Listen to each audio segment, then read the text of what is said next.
Welcome to the Cuick 10 podcast, brought to you by Trac, focusing on all things FedCon and cyber defense from different perspectives and different personalities, all in 10-ish minutes. Here's your host, Derek White. Welcome back to another episode of the Cuick 10 podcast. I am here joined by Eric Crusius at CUICon in Tampa, Florida. Thank you for coming over here and spending a few minutes with us. Sure. Glad to be here. Yeah, it's been a great event. We're here day one. Lots of activity, lots of energy, lots of problem solving, which is good. Always good. I know you spoke this morning, which is great. And I do think that your topic, and we'll talk about that in a second, doesn't get maybe as much attention at these conferences as some others. So talk a little bit about who you are and who you work with and where you guys spend some time and your focuses, and then I'll fire away at some questions. Sure. I'm a partner at Hunton Andrews Kurth, a really large law firm. I lead their government contracts practice, which is always fun and exciting. And, government contracts practice covers a lot of different areas, from litigation to compliance. In one area, it's too big an area to focus on everything. So the area that I've really tried to focus on is cybersecurity. I've done that for the last 15 years or so, and just kind of digging into these regulations and not just reading them, but understanding the implications for them. And while that's always not the most exciting thing, it's highly relevant these days. So I think people are more interested in it now than before. There's definitely something to be said. It's been a very common theme today, and it will be again tomorrow, as today versus 6 months ago, 3 months ago. Things are different. Yeah. Part of what we were talking about before we hopped on here is the CMMC Day One, as you called it. I love that term. And, talk a little bit of the difference between how, currently you can work with the DoD in this way, but come CMMC, things are different. Let's talk about that. Yeah, sure. So, right now, contractors, for the most part, have to put in a score in the supplier performance risk system that tells DoD how many of the controls essentially they're compliant with. And they could have a negative score, they could have a bad score. And as long as DoD will still do business with them, that's fine. That's DoD's choice at that point. Mm-hmm.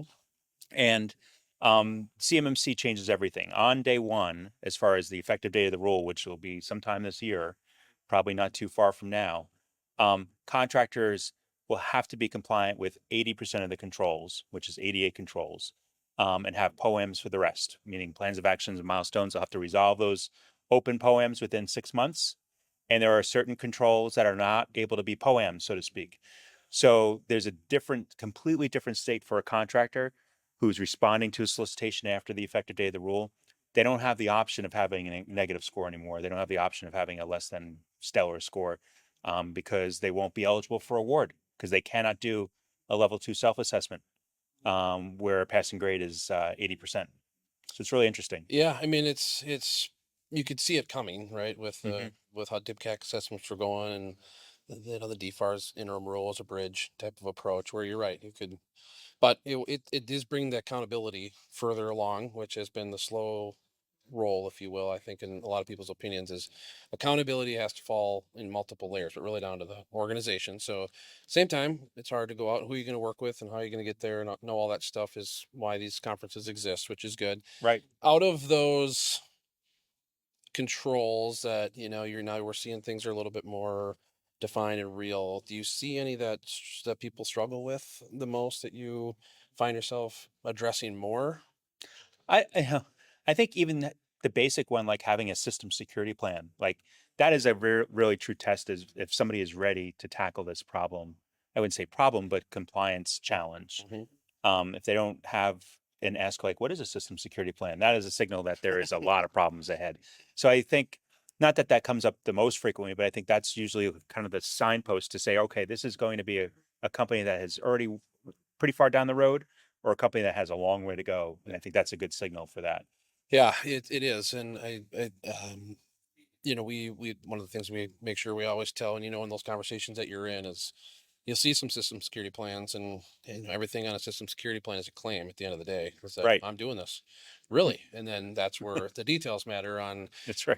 It's like you said, certain ones can't have the I think I'm doing it, and I'm pretty sure it's good.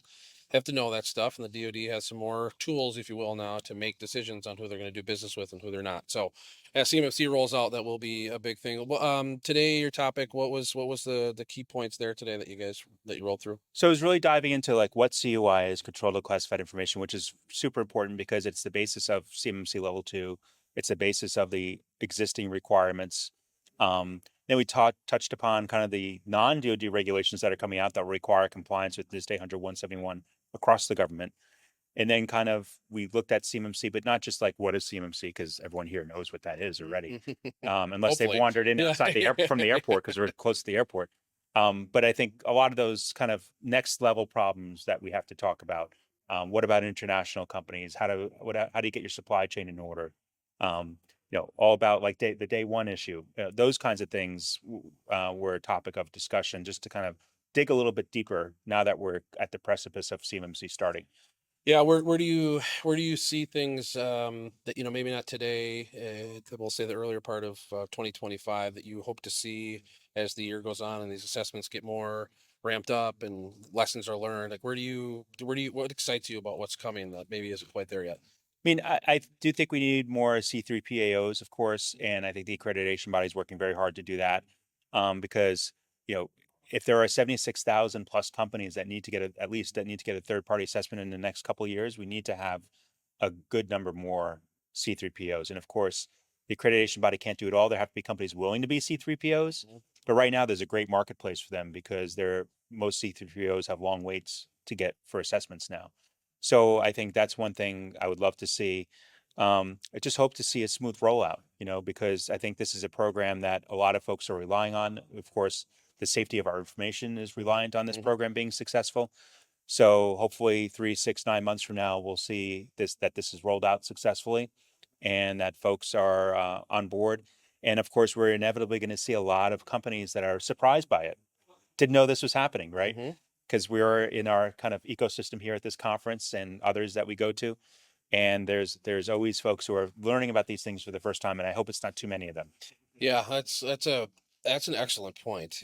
First off, it can be overwhelming, like you said. Right. If this, and we see a lot of clients that they're trying to figure out how to do the work with the DoD. It's a scary conversation. Like, where do you want to start? With a lawyer? Where do you want to start? They don't know where to start. And then they have a lot of people saying, I'll tell you where to start. And then it's just deer in headlights, and they're just like, it's overwhelming. So yes, the details do matter, but also, why this industry, remember what this industry looked like 5 years ago? It was different. It was way different. And then the last year it was different, and having options, having outcomes, that's we keep another common theme here is the outcomes are all the same. Everybody should want the outcome to be passing and keeping it there and whatnot. So, okay, well, thanks for spending time. This is good.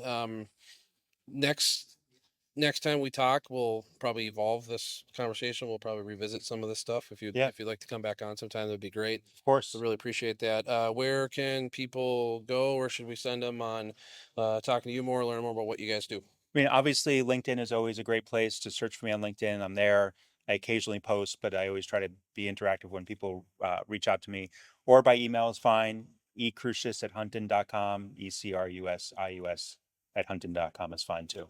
I will say, into the camera, your LinkedIn posts are good because you are straight to the point and you don't fill it up with fodder. I mean, you really do. You clarify things, and it is very refreshing to see, hey, Eric just posted this, and that makes perfect sense. So that's good. I appreciate that. Yeah. No sense in a lot of words, Yeah, that's right. I appreciate that. All right. Well, thank you very much, sir. And thanks for stopping by. Thank you. Thank you for listening to this episode, and make sure to subscribe to the Cuick 10 podcast wherever you get your podcasts, and check us out on YouTube as well. For more information about Trac, visit our website at www.cuicktrac.com. That's CUICKTRAC.com.